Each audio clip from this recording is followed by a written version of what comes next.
Hi again, some new faces and some familiar faces from last session.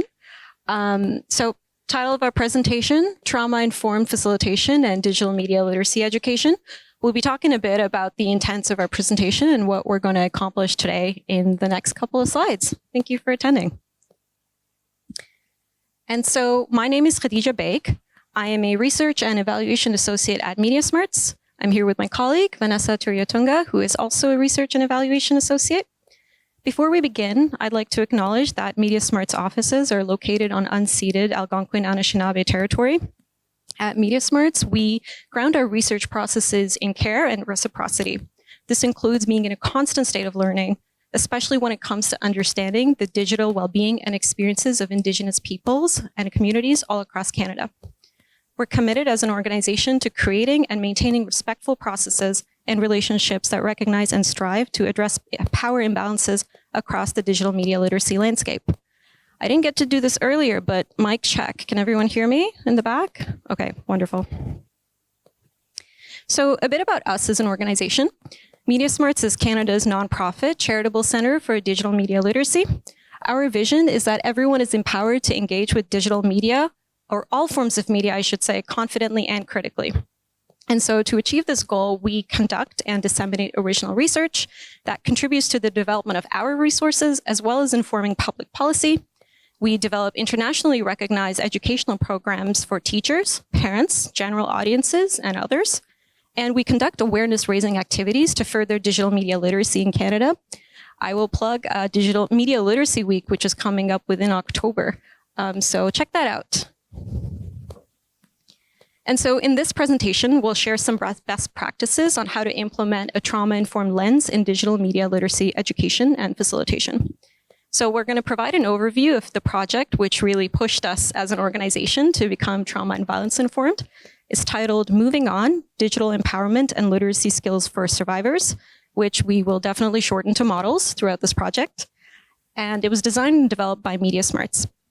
We'll be reviewing the workshops or the program that was part of this, titled Resilience Through DigitalSmarts, as well as a facilitation handbook that was trauma and violence informed, developed specifically for this program, or as part of it, I should say. The handbook provides a guide to trauma and violence informed facilitation practices with a focus on online facilitation and program delivery. While the handbook itself is grounded in the context of digital media literacy education for survivors of technology-facilitated violence and abuse, which you may hear me shorten to TFVA, we will discuss its use for a wide range of projects, organizations, and individuals who are looking to incorporate a TVI, trauma and violence-informed lens, in their program or in their work. Centering a trauma-informed lens, as I mentioned, was a new endeavor for us as an organization. And we're pleased to share what we learned with anyone who finds themselves in a similar place. And so what we're hoping that you'll take away from this presentation is that, one, we hope you'll gain an understanding of a trauma and violence-informed approach to digital media literacy education and program facilitation. Two, we hope you'll be able to identify practical tools in trauma-informed facilitation for before, during, and after program facilitation. And finally, we'll be engaging in a guided interactive activity to incorporate some of the TVI or trauma and violence informed approaches in your own programs and facilitation practices. So some sort of hands-on work to practice what we've talked about today. And so before I continue, I'd like to have a trauma warning or content warning over here. As a lot of the presentations today, this presentation will be containing some discussions of trauma, violence, and abuse. We'll be defining some related terms and also providing some brief examples. The content warning also applies to the portion of the TVI handbook content, which we will be reviewing. And so if you experience any distress in these discussions, please, please, please step away, take a break, revisit the content later. It will all be available after the presentation as well. And so moving on, digital empowerment and literacy skills for survivors models. This was a 4-year intervention research project designed and developed by MediaSmarts. It was funded by the Public Health Agency of Canada through the Preventing and Addressing Family Violence, the Health Perspective Program. Our main goal with this project was to design a digital literacy program to meet the needs that we've heard of during focus groups with survivors of technology-facilitated violence. as well as the practitioners who support them. And so collaborating with several partner organizations in the VAW, Violence Against Women sector across Canada, the Models Project adapts, delivers, and evaluates digital media literacy resources for practitioners and survivors of family-based violence. The Resilience Through DigitalSmarts program, which is a key component of this project that we'll be speaking to you about today, is the foundation of an existing program that we have at MediaSmarts titled DigitalSmarts. And this is a digital literacy skills program for underserved communities across Canada. It was developed over 4 years. The original program was developed over 4 years as well in partnership with YWCA Canada. We've included a link to this program in our resource list, and we'll walk you through this newly adapted Resilience Through DigitalSmarts program content today. And through a trauma and violence-informed approach, Models addresses TFVA through collaborative and sustainable interventions at individual, community, and systems levels. And this is all intersectional, all right, right? This project also recognizes that environmental factors such as access to resources and intersecting forms of oppression, marginalization, and exclusion greatly influence all aspects of well-being and shape digital media literacy outcomes for survivors. And so to support this work, we collaborated with local, provincial, territorial, and national organizations in the family violence and VAW sector across Canada. We also work closely with translators, literacy and accessibility consultants, and Indigenous facilitation and evaluation experts. Our project advisory committee, who we also worked closely with, consisted of 15 external advisors, which included researchers, practitioners, and frontline staff in violence against women sector. We quarterly, throughout the adaptation, implementation, and evaluation phases of the project, met together to discuss ideas and also gain some feedback on our work and different stages of the program. And so this regular and ongoing communication and feedback with advisors and collaborators helped ensure that the program content we were designing addressed the complex online harms experienced by survivors, meeting a diversity of digital equity needs and digital literacy levels. First, we conducted a needs assessment, which included focus groups with 17 violence against women practitioners and 24 survivors of TFVA from across Canada. And so using this and in collaboration with these project advisors and partners, the MediaSmarts research and education teams designed the Resilience Through DigitalSmarts program. The needs assessment report is also available on our website, MediaSmarts.ca, and we will be circulating a copy following the presentation. And so talking a bit about Resilience Through DigitalSmarts. This program consisted of 2 components. First, we had digital triage handouts, which were physical handouts for survivors in crisis, containing important safety, security, and well-being information. These pamphlets are also available in 12 different languages, both online and in hard copy at multiple sites across Canada that are participating in the program implementation. Secondly, we had the workshops, which are a series of 6 workshops designed to educate and empower survivors to confidently participate in online communities. So through safe and secure job searching, accessing online government services, banking, shopping, social media use, as well as covering topics related to privacy and safety, including online relationship safety, and a more creative workshop on digital storytelling, which I'll be talking about as well. The Resilience Through DigitalSmarts program also includes important training and facilitation materials. So first off, we have a facilitation guide, which is meant to assist with just delivering the workshops more generally, including an intro to the workshop content and offering advice on how to prepare and present the workshops. We also had the facilitator's handbook titled A Trauma and Violence Informed Digital Media Literacy Education Handbook for Facilitators. This speaks specifically to facilitating the Resilience Through DigitalSmarts workshops in a trauma-informed way. The trauma-informed handbook was developed through the work MediaSmarts has done to implement a TVI-informed approach in designing the workshops. So this involved extensive research and consultation with practitioners in the violence against women sector, TFVA survivors, researchers, facilitators, and other experts. And so after research and consultation, we decided to have this handbook serve 2 different purposes. So first, it is intended to guide facilitators who are facilitating the Resilience Through Digital Smarts workshops. But also, we wanted to sort of share the knowledge and the lessons we've learned throughout the process with a broader research and practitioner audience as well. And so while the primary focus is digital media literacy facilitation, given the multiple audiences that we hope to reach with the contents of the handbook, we find that they are generally applicable to trauma-informed facilitation in a variety of different contexts. And so what is digital media literacy? So we've mentioned this quite a few times. And we know now that the internet and the digital devices that we use to access the internet have sort of become an indispensable part of our social and work lives. And traditional definitions of digital media literacy have focused on access and sometimes use. And these facets of digital media literacy focus more on technical skills, so access to physical devices and media, the skills needed to access content online, and the skills needed to use digital and media tools like cameras, smartphones, softwares, online platforms, social media. And at MediaSmarts, our definition sort of extends this. Our own model is more holistic. It includes the core competencies seen on this slide here. The slide's quite small, so I'll read them out for you. So we do have access to technology, but we also involve how to use, understand, and engage critically with digital media.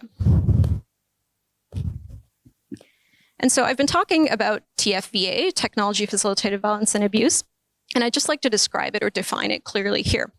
So TFVA is a form of abuse or controlling behavior that involves the use of technology to coerce, stalk, surveil, or harass another person. And in research, it is described as a form of intimate partner violence, gender-based violence, domestic family violence, and other societal and structural patterns of violence against women. TFVA consists of a range of different actions, so sending abusive text messages, cyber stalking, doxing, which is publishing private and personal information, revenge porn, non-consensual sharing of intimate images, impersonation, threats, blocking communication. There's just so much out there. And the COVID-19 pandemic has really made this worse because control and intimidation tactics have just been increasingly moved to digital devices and online platforms. And so we view this as a public health issue that requires collaborative and sustainable interventions, again, at individual level, interpersonal, community, and the system level. And so our project recognizes that when it comes to interventions, as mentioned earlier, the environmental factors and intersecting forms of oppression, marginalization, and exclusion greatly influence all aspects of well-being and shape health outcomes for survivors. We've taken these aspects of TFVA into consideration as we designed our program. And talking a bit about trauma here. So individual trauma is described as an event or circumstance resulting in physical, emotional, and/or life-threatening harm. It also includes any lasting adverse effects that an event or circumstance has on an individual's physical, mental, and emotional, social, spiritual health, and general well-being. And re-traumatization is the reactivation of trauma symptoms through thoughts, memories, or feelings related to a past trauma experience. And this may happen when, because of a triggering event or through speaking about trauma, one is reminded of an earlier trauma. And so the MediaSmarts team, we've tried our best to design the Resilience Through Digital Smarts program through a trauma and violence-informed approach to address these key terms and their intersection with the digital media literacy needs of survivors. And we recognize that, coming from everyone's field, many of you have already training or expertise in trauma-informed approaches. If so, this is just a refresher, just a reminder. And in short, a TVI-informed approach realizes the widespread impact of trauma, understanding the potential paths for recovery, recognizes the signs and symptoms of trauma in clients, families, and staff, and anyone involved in the violence against women sector, really, and also responds by fully integrating knowledge about trauma into policies, procedures, and practices while actively being aware of, acknowledging, and seeking to assist re-traumatization. And so implementing a TVI approach is about specifying the general and foundational principles that will guide your unique project or purpose. And as we discuss in the coming slides what it means to actually conduct trauma-informed facilitation, keep in mind that the promising practices we'll be discussing are not the only possibilities. And based upon the general principles that we'll be sharing, you can think about what practices you can add into your style of facilitation, complement it, or your prior expertise and experience delivering trauma-informed programming. And we'd also like to highlight that being trauma-informed is a continuous process. It's not an outcome. You know, we wrote this handbook and that's not all there is. Things might change, things might evolve, and we're constantly learning. And this is, I think, really key and important to keep in mind as we incorporate these principles into our work.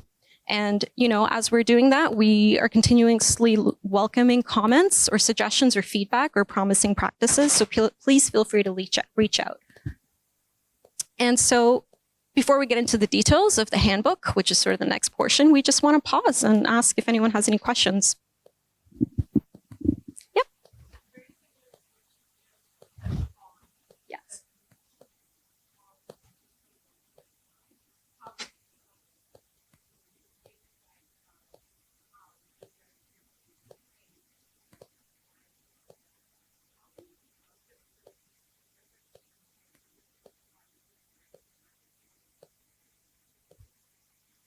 So I'll just repeat the question. How do we keep up with the evolving nature of digital media devices? And I will pass this to you if you have anything to add, but really it's constant learning. Like, we have resources and workshops that are being edited on the fly because YouTube has changed their privacy policies, you know, and it's just, we're lucky that we have a team that is dedicated to education and to resource, to making sure everything is updated. But really, it does require resources and patience because, you know, something that's relevant today is not relevant tomorrow. And really, that's what I think is just constantly learning and reading. There's so much reading, so many literature reviews occurring all the time. One thing I can suggest is following, if anyone reads research papers or is in academia, is following scholars on Google Scholar that sort of speak to this material. And I do that personally, and I know a few in our organization do as well. And we receive regular updates, like a weekly sort of email to sort of keep up with what's going on. But aside from that, I would say vigilance is a big part of our model. We also collaborate with a lot of organizations, and so we have a lot of sort of shared expertise coming in that helps us design our resources and keep them current. Yeah, I mean, that's perfect. Like, I think that is our approach, just constant learning, constant updating of resources. But I will say also, this is a conversation we had for our printable resources, the handouts that we were giving, because we thought we were trying to make things more accessible for survivors who may have different language needs. So trying to use more icons that you would find in your phone and thinking about what is used on Samsung devices versus iPhones. How may these icons evolve? You might tell someone this is where you find something, and then with the next update, that's changed. So it is something that we're constantly talking about and trying to find ways to stay on top of. So just reiterating that is a challenge. And yeah, it's a conversation that we're having. And I'd also like to add that our evaluation is also quite helpful for this because, we're trying, but we also might miss things. And, it provides participants an opportunity to tell us, hey, this needs to be updated. This is not relevant anymore. And so that's really valuable for us to be able to go back and make changes based off of that. So really, we're triangulating from as many sources as we can because it's just a lot. The internet's a lot, guys, of folks and friends. Thank you. Any questions on the app? No? Okay. Wonderful. I'll pass this on to my colleague to talk about the Facilitation Handbook and the principles of trauma and violence-informed facilitation. There we go. Thank you. Hello, everyone. So I'm speaking about the handbook, the TVI handbook that my colleague just spoke about. And in this handbook, we have developed just a bunch of resources and detailed information about the following topics. So it includes first some background information, which includes an introduction to digital media literacy, which is a central component of our program, as well as an introduction to tech-facilitated violence and abuse, TFVA, as we've been referring to it. It also contains the 6 foundational principles of a TVI approach. It contains the risks and additional considerations for remote or virtual facilitation with survivors of TFVA, which became more of a need, especially after COVID-19. And we have a number of helpful resources for facilitators, practitioners, and survivors at the end of the handbook, including a tip sheet that summarizes the promising practices that have been listed in the handbook, which facilitators can refer to prior to, during, and after facilitation. So we have that squared away and color-coded for them, as I'll discuss in a moment. So as we mentioned, this handbook was informed by a trauma and violence-informed approach, which is typically based on 6 key principles as outlined in 2014 by the U.S. Substance and Abuse and Mental Health Services Administration. It has gone through many iterations. Different people define them in different ways, but there are 6 foundational principles. They are seen here. I think you can read that. They are safety, trustworthiness and transparency, peer support, collaboration and mutuality, empowerment, voice and choice, and then cultural, historical, and gender issues, which we have there as intersectionality and cultural humility. So the handbook is designed around each of these 6 principles, including a brief explanation about each and then promising practices related to each. So we'll go through each one in this presentation and give a brief explanation, list some promising practices which can be implemented before, during, or after workshops. You'll notice that as I speak about these, some of them have been shortened or paraphrased for brevity, but all of them will be discussed. So the first one is safety. And this is in some ways the most fundamental principle, as all other principles are trying to maintain an element of safety for survivors. In the case of facilitation, this principle signifies that both participants and facilitators should feel physically, emotionally, and psychologically safe. Although we are primarily discussing these principles in the context of facilitation, we also talk about in the handbook how we followed these principles as we were designing the workshops. So a trauma-informed approach begins also in the design of a workshop or a resource and not just in the facilitation of it. So we designed the content in the workshop slides and scripts to foster safety for both participants and facilitators. For example, we included multiple opportunities for breaks in the workshops, especially after potentially difficult topics. In a few places in the workshop slides, we included a slide that said checking in. And this was designed to encourage facilitators to take a moment and check in with themselves, check in with participants to see if a break or any support was needed. We also made sure to include empowering language and statements of fact over language that may be fear-invoking, which is easy to do when you're talking about online safety and privacy. For instance, when talking about scams or things going wrong online, we made the decision to avoid language that involves fear-based imagery of someone trying to get you online, and we instead focused on statements of fact that explain how to implement elements of online privacy and safety. And then finally, we suggest signals to indicate when participants need a break. So in our workshop scripts that the facilitators receive, we suggest that they ask participants to give a thumbs up if they need to leave and take a break but may not need assistance. So this allows facilitators to know that participants are okay but need a break, and allows participants to take a break without worrying about disrupting the workshop. So facilitator safety is just as important as participant safety. The handbook offers facilitators some promising practices for navigating their safety as they deliver these workshops. We say that facilitators can try to be aware of how they're feeling in the workshops and look out for signs of re-traumatization in themselves, such as feeling anxious, tense, withdrawn, or experiencing strong physical reactions like fast breathing and sweating. If they notice any of these signs, we encourage them to take a break to try and self-regulate. And this brings us to the second point. We recommend that they have 2 facilitators for each workshop if possible. So one facilitator can take a break if needed or support participants that may need one-on-one attention. And then thirdly, we encourage facilitators to identify and utilize available resources and supports in their organizations if they need to. And we offer them some resources in the handbook, including those on the tip sheet at the end, which they can print and use during the workshop. For participants, promising practices for safety include explaining key concepts that relate to their participation. It is important for participants to understand some of the key concepts that we discuss in the handbook. Some participants, for example, may not know if what happened to them may be classified as abuse, and they may not be aware of some signs of re-traumatization.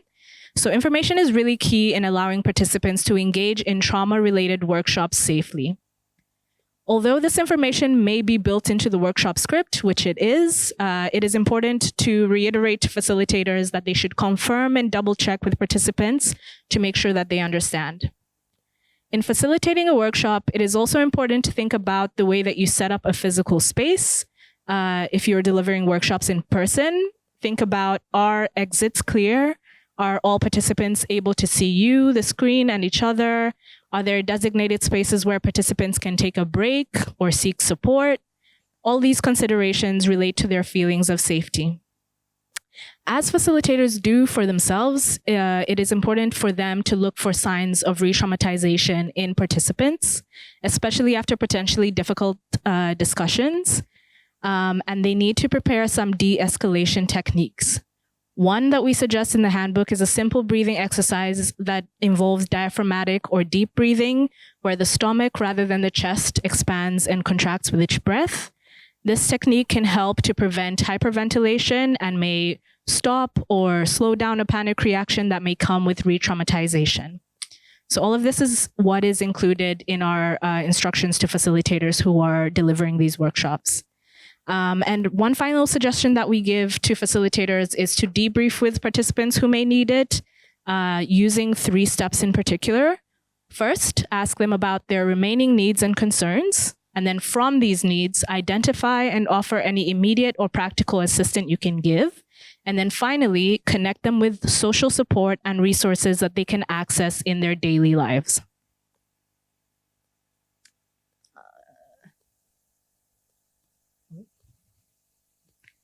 Hold on, just having, okay, there we go. Okay, the second principle is trust and transparency, and it relates to being honest and clear about processes and operations during the workshop. This is important because it allows participants to feel in control and empowered while discussing these difficult topics. Withholding information about the workshop agenda, unexpected changes, or uncertainties may heighten the participants' sense of lack of control as they participate in an already preset environment. Building trust and transparency creates a safe and open participatory environment. Some promising practices for building trust and transparency include confirming that participants understand the workshop purpose and agenda. All our workshops begin with a summary of topics and discussions to provide participants with information going into the workshops. Even with this summary, we reiterate that it is important to check with participants during facilitation to make sure that they understand. Setting expectations and boundaries at the start of each workshop is also important. Be clear about what the workshop can and can't do, what it is and isn't teaching, and any expectations that you have as a facilitator or within your organization. We also say it's important to check in regularly and allow for breaks when needed. Again, although this is something that is inbuilt into our workshops, there are things that a facilitator may see because they're in the room with participants. And finally, communicate when you need to adjust course during a workshop and shift the agenda accordingly. Let participants know how the agenda may be changing and what they can expect. So peer support and collaboration are 2 separate but interrelated principles, which is why we discuss them together in the handbook. Both peer support and collaboration are key to establishing safety, well-being, and resilience, because participants are often empowered by collective rather than just individual efforts. This is something that we found rang true during our focus groups with survivors and VAW practitioners. For participants, peer support allows them to engage in collective efforts, and collaboration allows them to feel part of a meaningful sharing of power and decision-making with facilitators during workshops. Although we all have different roles and responsibilities, trauma-informed approaches encourage the breaking down of power imbalances and hierarchies as much as possible to allow for truly collaborative and collective efforts. MediaSmarts committed to a collaborative design process by consulting diverse groups of survivors and practitioners and using their expressed needs and concerns to shape these workshops. The implementation of this program is also an instance of collaboration where, as we mentioned at the start, we are actively collecting and responding to feedback through program evaluation about what works and doesn't work for both facilitators and survivors. So there are a few promising practices for encouraging peer support and collaboration during facilitation. The first is to allow space and time for building relationships. For example, having some smaller group discussions or activities, or having some time to have a coffee together outside of the workshop agenda. The second promising practice is to allow participants to first assess and express their needs before a workshop. This can be a simple request, like asking participants to state one thing that they hope to learn. And then once they have done so, you can make sure to signpost the places in the workshop that target those needs and really call them out and let them know that you have heard their needs and are trying to target those needs. This creates an element of collaboration. Finally, facilitators can collaborate with participants to make decisions where possible or ask them what they think about particular points or insights in the workshop rather than just delivering a workshop as it is. The next principle, empowerment, voice, and choice, which we have shortened here to empowering participants, is about encouraging participants' strengths and honoring their experiences, choices, and contributions. This principle is especially important because of the feelings of powerlessness and lack of control that are associated with trauma and abuse. Some promising practices include allowing participants to make choices where possible, such as asking how they would like to be addressed or asking them if they would like to take a break when there are no scheduled breaks. Affirming and validating their participation throughout workshops also fosters participant empowerment. And then finally, it is recommended to ask questions that encourage resiliency. For example, a starting or ending exercise in a workshop can be asking participants a question like, what thoughts or actions give you hope? And then the final principle is intersectionality and cultural humility. A trauma-informed approach acknowledges, respects, and is responsive to participants' identities and the intersections within those identities. The forms and impacts of TFVA vary according to social circumstances, including race, sexual orientation, age, ability, gender identity, language needs, geography, and so on. Therefore, the support and resources that are offered to survivors should be responsive to their identities.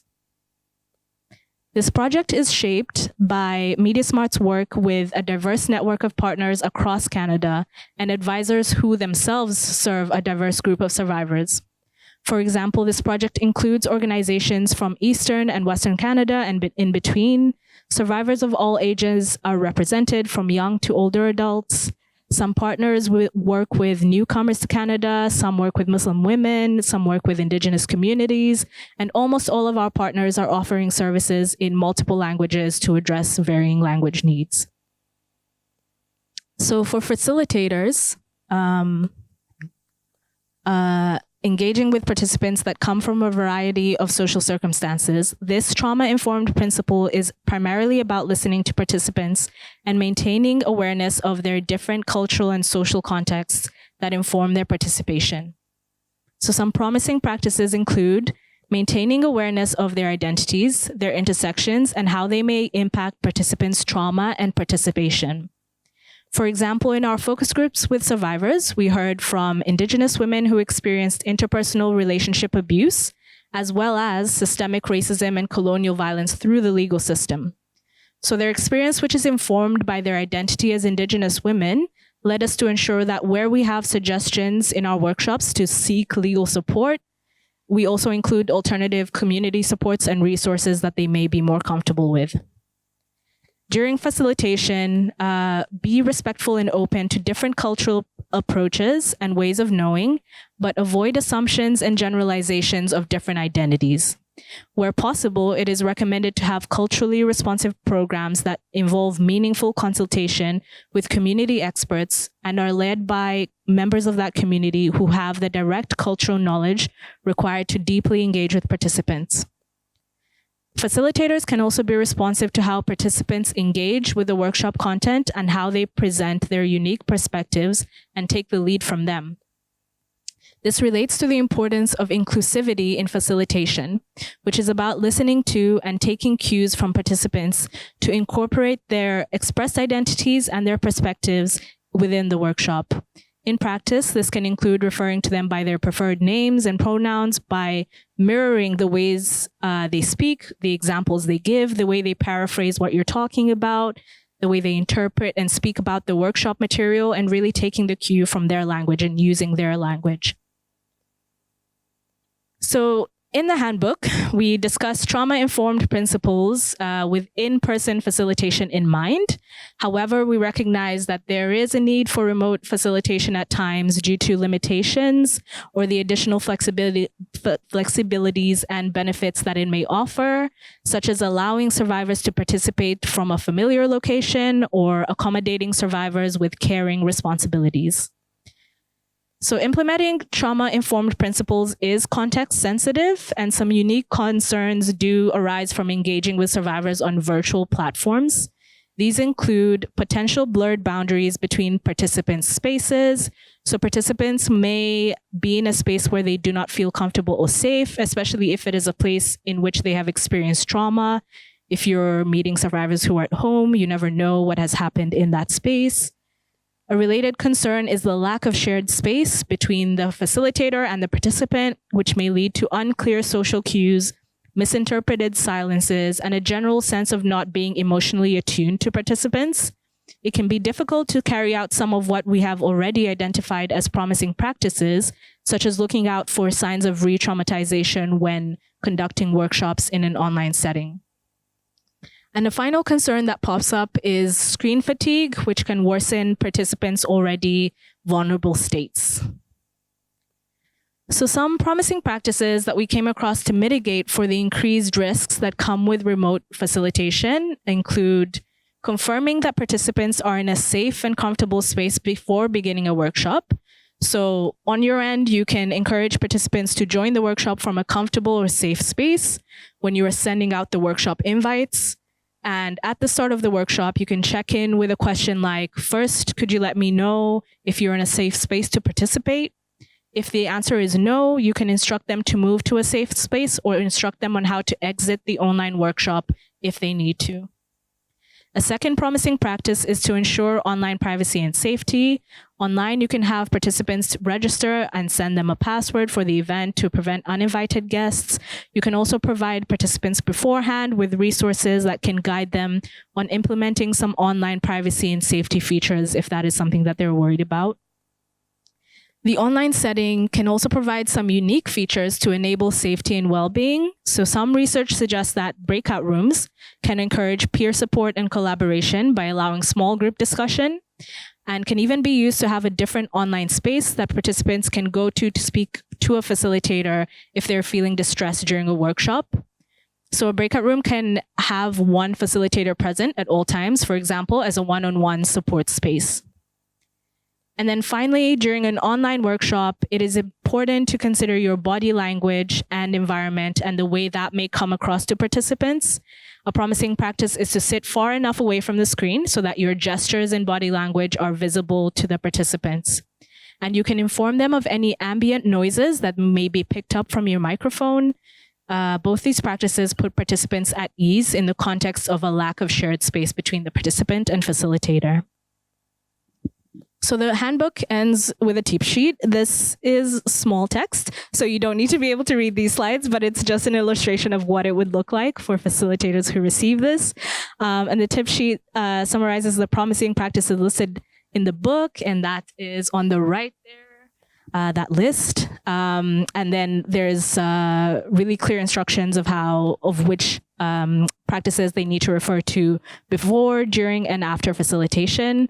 And it also includes some key definitions that they may need to remember and resources for further information about trauma-informed approaches. It was really important for us to include this tip sheet to consider the frontline workers who facilitate these workshops, who often do not have much time and need to be able to access the practical tools that they need in the moment. To this end, we also ensured, as I mentioned, that throughout the handbook, our promising practices, all of the ones I just outlined, were color-coded according to what facilitators needed to consider before, during, and after a workshop. Following the color coding of these 3 different needs helps facilitators quickly find the practical tools that they need.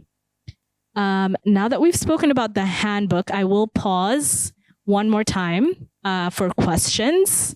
If anyone has any, I don't know if any have come through on the app, but feel free to put up your hand if none have. Okay, great. This is just a check-in session because this is a long session. So we want to be able to give you the time to ask any questions related to, yeah. Oh, I think she wants to give you a mic.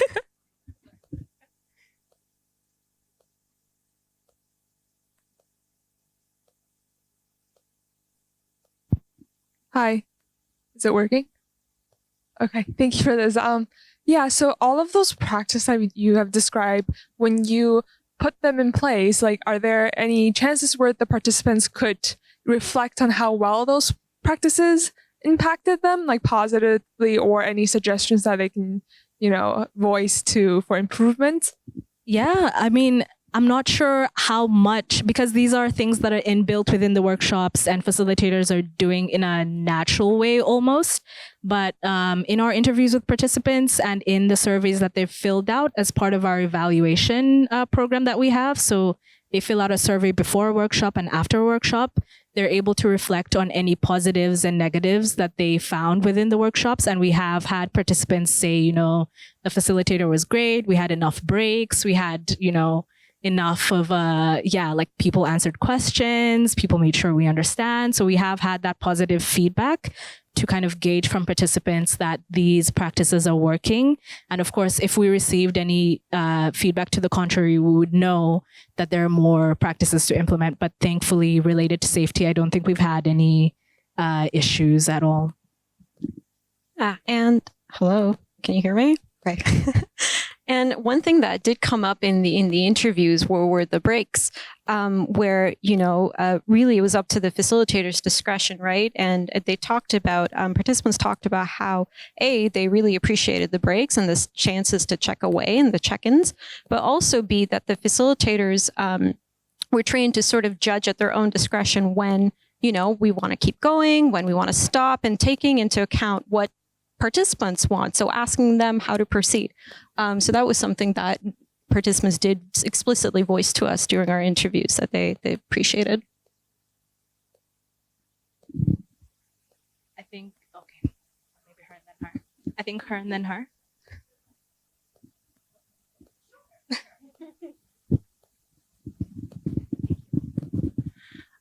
Okay, so you had mentioned when we talk about the facilitation and when it goes right and when the participants, especially online, can provide positive feedback.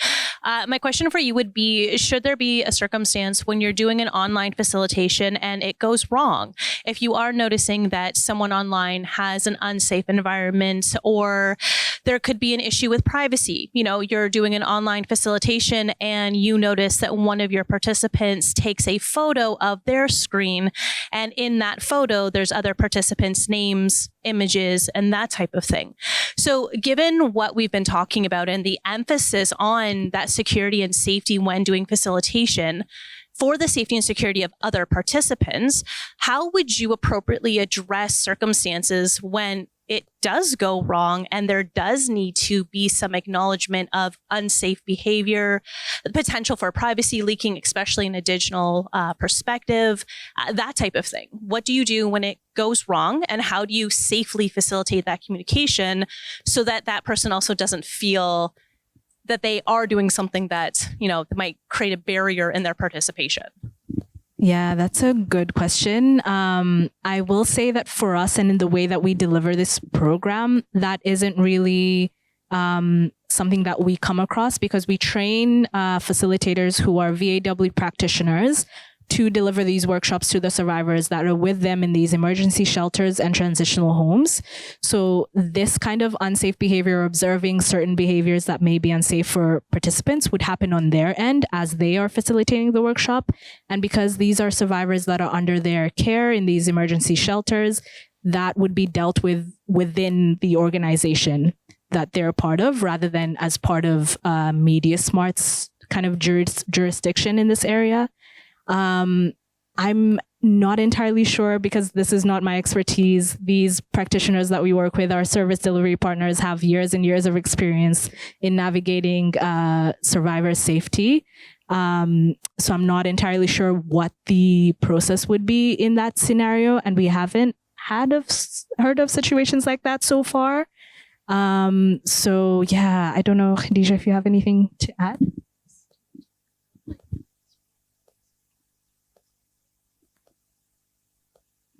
I just wanted to add this. It's a valid question. It is tricky, especially since one of the principles and something that our Indigenous evaluation consultants talked about was how, it's necessary, like, to build a sense of trust, to have with facilitators, like, not just be a face, right? Show us your gestures, show us, chest up.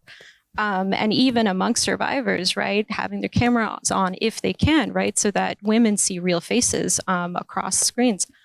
So it is really tricky, and it's definitely it's definitely something that the facilitators are trained to handle, but unfortunately, we don't have as much expertise on that specifically.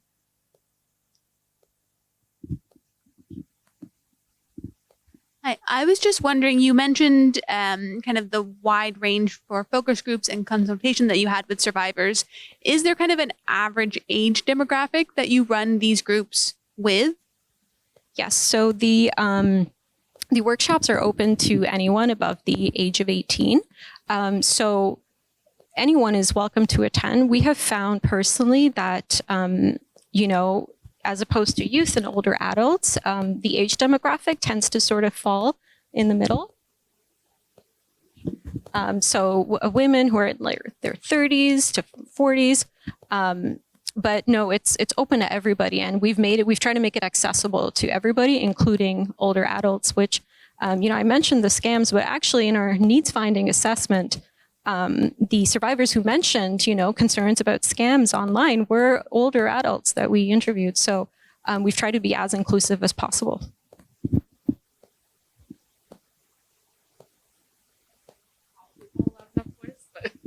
Hi, I'm very impressed, and I think it's such an interesting program. I'm just wondering about responsivity, and this was sort of a question that that was sort of asked before, so I'm probably just being redundant, but especially with technology, everything happens so quickly, and it feels like every day there's like a new trend or new thing we have to be responsive to, and we know that programming is just not as responsive as the way the internet is going, and definitely research isn't. So I was just wondering about like how quickly, if a new trend comes out that is problematic or that you would want to like integrate into the program, like how quickly that could get put into place. Yeah, that's a great question, and indeed, like this version of the workshops was developed from something that we did primarily in 2023. So a lot has evolved since then, and we have had discussions actually as of this last month with our advisory committee about how AI is maybe complicating some of the things that we had heard about, like in terms of their challenges with participants, with survivors. We heard from them that there's a challenge with people coming in, having gotten certain information, maybe from chatbots that may not be the correct information. There's a challenge of kind of survivors using AI to write certain emails or communication in ways that may not be quite accurate to what they want to express, and that may lead to kind of an elongated process of trying to get to their issues. So we do check in with our service delivery partners and our advisory committee, which includes like researchers that are working in these areas, to just make sure that if there are kind of these really new, and because there are always new challenges, but they don't always show up in every space, and also in the way that you think that they will as well. So, you know, we could be, I don't know, concerned about like deep fakes, but are survivors really like letting us know that this is an issue that they're experiencing? And so should we include this in the resources that we make? So it is about not only understanding the current research, being informed about what new issues are emerging, but also understanding, is this showing up in the survivors' lives, in the people who are receiving these workshops? And then how can we, and then it is our job really to like update the workshops, which we can, because they're online, and we have this iterative process where we're constantly developing our resources to meet that need. And that is the only thing that we can do. Yeah. I had a point and I forgot it. Yeah, and you know, in terms of you know, as I mentioned earlier, sometimes we have people editing workshops on the fly before delivery, or like a week in advance. And especially with this demographic, there's so much to consider, right? Adding new content, making sure that it's trauma and violence informed, you know. So all of that factors in, but really we try to get it up as fast as we can. Really, that's what I can say.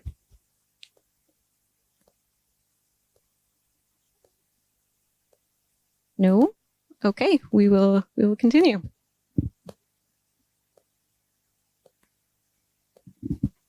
So I will talk a bit about the sort of resources we have through resilience through DigitalSmarts. We have a page for this, a landing page for this up on our website. Contains all sorts of stuff. So we have the triage content up on the website. We also have our training materials up on the website. So we have the PowerPoints, we have a script for facilitators, and there's also a brief look at the workshops, just like sort of summarized. One thing I would also like to note is we have short videos corresponding to each workshop. You know, facilitation is time consuming, is expensive to some, and it's, you know, we have these short videos, I would say a minute, 2 minutes approximately, under 2 minutes, to sort of like as a resource that, you know, can be provided to survivors and to facilitators who want to learn more about the project. And each of the workshops were designed to be delivered in approximately an hour and to provide instruction and training on essential digital skills. And while suitable for all audiences, they're specifically aimed at supporting members of vulnerable or marginalized groups, and were informed by the focus groups conducted with members of those groups and our advisory committees, all of our partners that I've talked about already. And so I'm just going to briefly go over all of our workshops. We had 3 introductory workshops intended for participants with the most limited skills. These were titled Introducing Online Basics, Introducing Online Safety, and Introducing Online Privacy and Security. These focus on the most fundamental skills in the use category of our core model.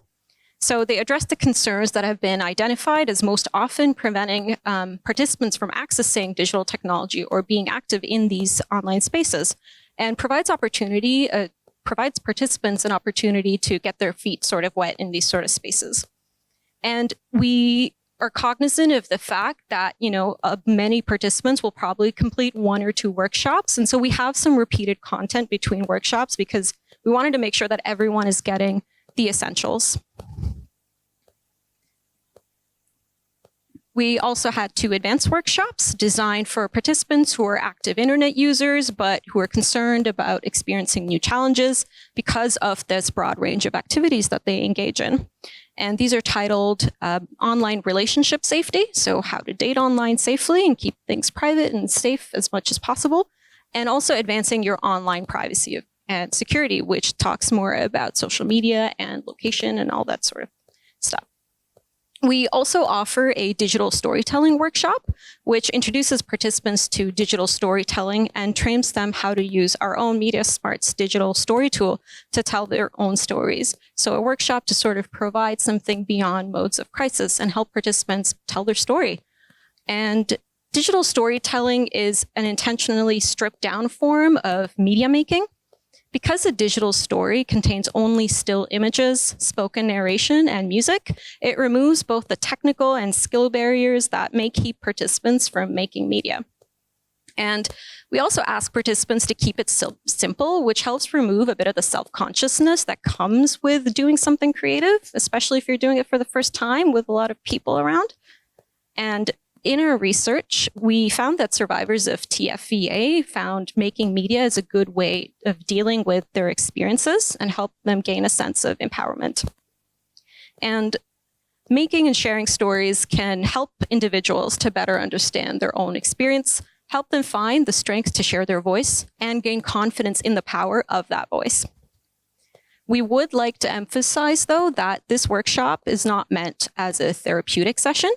And so while we do talk about the potential benefits of digital storytelling to survivors, it is mostly it stays away from personal stories, emotional material, or potentially upsetting material.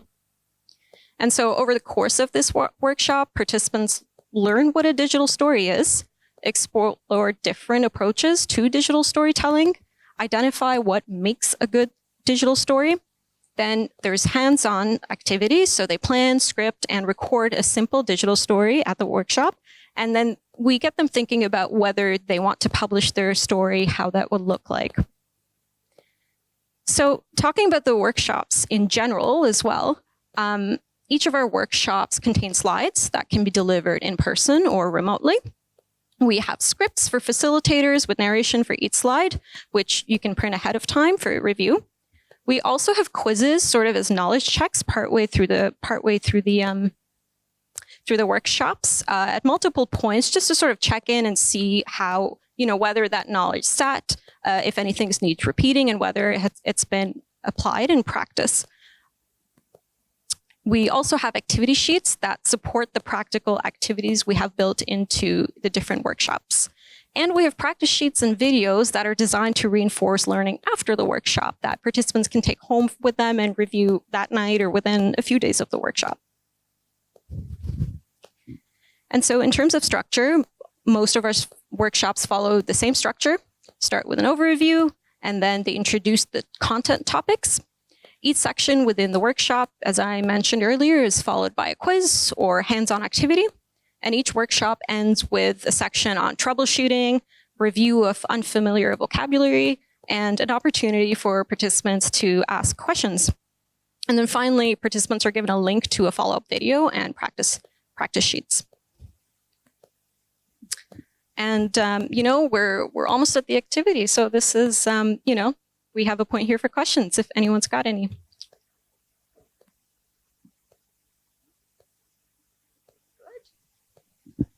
Okay, well, feel free to ask any questions if anything comes up or if anything needs clarification or repeating, please feel free to let us know. And so we're going to move on to our activity. We'll ask all of you to pick one trauma-informed principle. So safety, trust and transparency, peer support, empowerment, intersectionality, and cultural humility. And so we're going to give everyone 15 minutes to note down 3 concrete ways that you would apply that principle to your own projects. And something in the past, a current program or project, or something you're considering for the future. And, we're easy, we encourage you to collaborate with others, but also, if you prefer to work individually, all good, do what's comfortable for you. And yes, we're here for any questions. Thank you.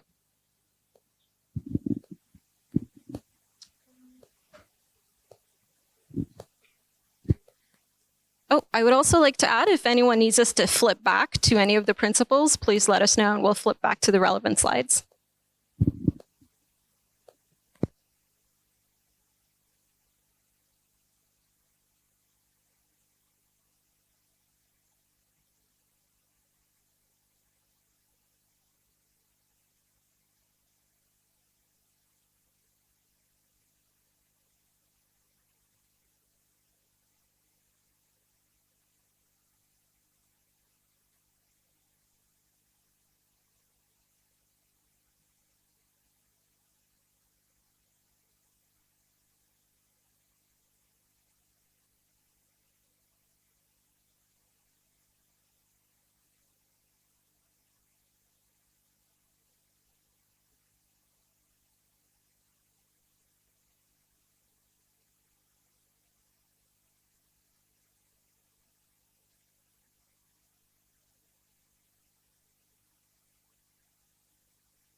Is it? Is it? Okay, wonderful.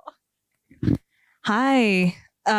We've gone around and I've heard some really interesting ideas. I think all of you are really thinking about these principles in your own work in really amazing ways.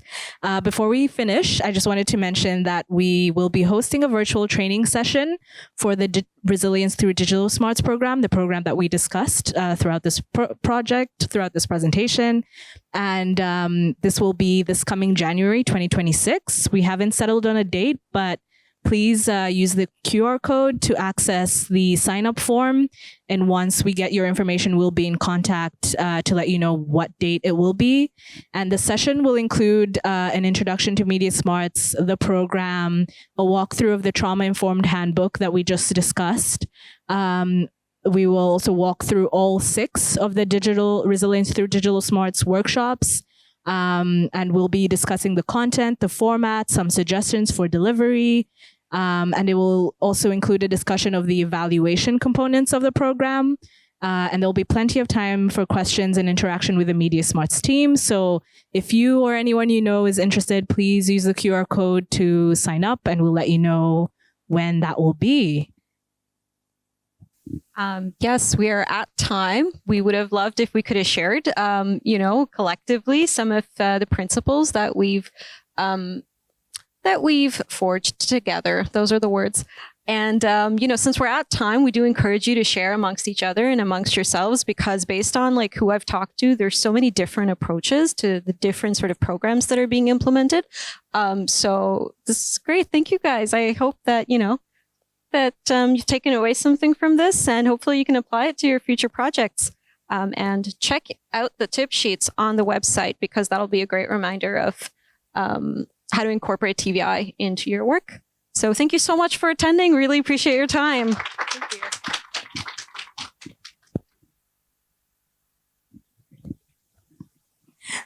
Okay, I will just say also, we have our email up there, info@mediasmarts.ca. If you have any questions or want us to direct you to specific resources that you can use, or are interested in any kind of collaboration or partnership, please do reach out, info@mediasmarts.ca. We're really looking to sustain the program, so we're looking at sustainability. So anyone interested in the program or in partnerships to sort of talk about that, please do reach out. Yes. Okay. Thank you. Break time. Okay, I'll just say a couple things. Thank you so much to Khadija Beg and Vanessa Tuyatanga. So we're now going to take a 15-minute break, and there's coffee and tea and snacks available in the international foyer. And then we'll be concluding our afternoon with a plenary presentation in International Ballroom BC again. So we encourage everyone to grab a translation headset if you don't have one for that session. And yeah, I'll see you there. Okay, thank you.